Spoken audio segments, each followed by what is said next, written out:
Dani Alves, l'enfant de Bahia qui a conquis la Catalogne, un latéral droit complet qui a donné un grand nombre de caviar à Lionel Messi.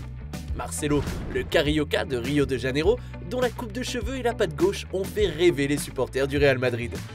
Technique et rapide, ces deux joueurs ont modernisé le rôle des latéraux pendant plus d'une décennie. Aujourd'hui, on peut se demander qui de Dani Alves ou de Marcelo est le meilleur latéral. Abonne-toi pour avoir le meilleur du foot en vidéo. Dani Alves et Marcelo, c'est l'histoire de deux latéraux arrivés sur la pointe des pieds au sein des deux meilleurs clubs du monde, pour ensuite devenir des symboles de leur équipe respective. De 2008, année où Alves débarque à Barcelone, à 2019, marquant le début du déclin de Marcelo, les Brésiliens ont brillé pour devenir de véritables légendes de leur formation. Une décennie durant laquelle les deux hommes ont longtemps figuré tout en haut du classement des meilleurs latéraux de la planète. 8 fois membre de l'équipe de l'année FIFA, 5 fois membre de l'équipe type de l'année de l'UEFA, Alves a accroché la 15e place du Ballon d'Or en 2007.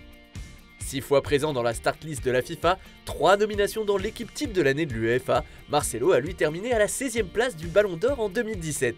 Au niveau des distinctions individuelles, avantage donc aux Barcelonais. Quant à l'armoire à trophées, l'ancien latéral droit du Barça est aussi largement au-dessus. Avec ses 40 trophées dont 3 Ligues des Champions, le Piston est tout simplement le joueur qui a remporté le plus de trophées dans l'histoire du football. Si Marcelo ne peut rivaliser avec ses 23 titres, il peut se vanter d'avoir raflé une C1 de plus sur cette période. Ce duel à distance entre les deux potes de la Seleção s'est aussi longtemps exprimé au niveau de leur style de jeu. Dani Alves est connu pour ses montées balles au pied, son apport offensif, sa vitesse, ses passes chirurgicales ou encore pour sa lourde frappe de balle. Capable de parcourir de grandes distances, il aura été la rampe de lancement numéro 1 de Lionel Messi, l'homme qui aura fourni pléthore de caviar à l'Argentin. Sur leurs 349 matchs en commun, le Brésilien lui en aura offert 42. Au total, sur la période, Dani Alves comptabilise 103 passes décisives toutes compétitions confondues, soit 2 de plus que Marcelo, qui se montre en revanche plus décisif face au but.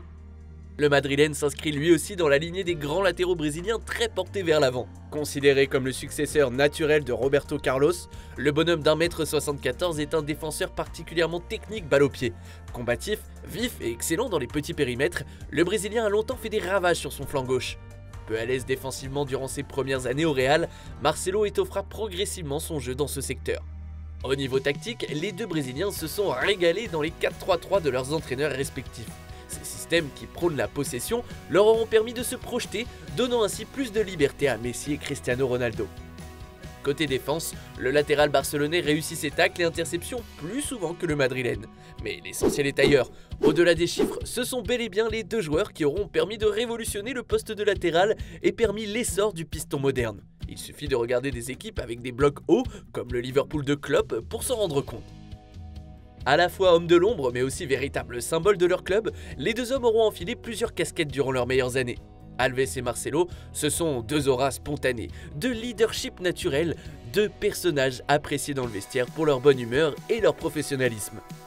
S'il est indéniablement un homme de vestiaire, Alves est aussi une des coqueluches du Camp Nou. Victime d'un geste raciste en 2014 de la part d'un supporter qui lui jette une banane, le Brésilien aura le geste juste en mangeant le fruit. Même son de cloche du côté de Marcelo au Bernabéu, où les chevauchés fantastiques de Lauri Verde ont enflammé les tifosi. Bref, Dani Alves et Marcelo ont respectivement incarné l'âme de leur club grâce à leur tempérament de compétiteurs et leur capacité à apporter le danger à tout moment. Après avoir quitté le FC Barcelone en 2016, Alves est revenu prêter main forte à son club de cœur en 2021 en acceptant une grosse réduction de son salaire. Marcelo demeure, lui, un des principaux artisans des 3 succès d'affilée historiques du Real Madrid en Ligue des Champions. Ils font partie aujourd'hui de ces joueurs que l'on rattache immédiatement à un club, et qui de mieux que des footballeurs pour évoquer ces deux légendes brésiliennes.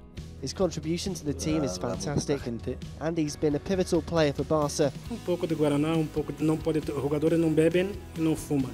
N'ayons pas peur des mots, Dani Alves et Marcelo auront laissé une empreinte indélébile dans l'histoire du football.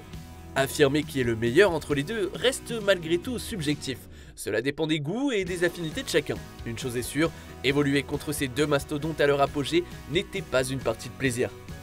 Mais quand on se penche sur les caractéristiques précédemment mentionnées et au regard de sa polyvalence, on peut légitimement affirmer que Dani Alves est le grand vainqueur de ce duel. Et pour toi, qui est le meilleur? Dis-nous ce que tu en penses en commentaire. Merci d'avoir regardé notre vidéo. Si tu as kiffé, n'hésite pas à parler de notre chaîne autour de toi, d'aimer, de partager. Quant à moi, je te dis à très vite pour une nouvelle vidéo. Ciao!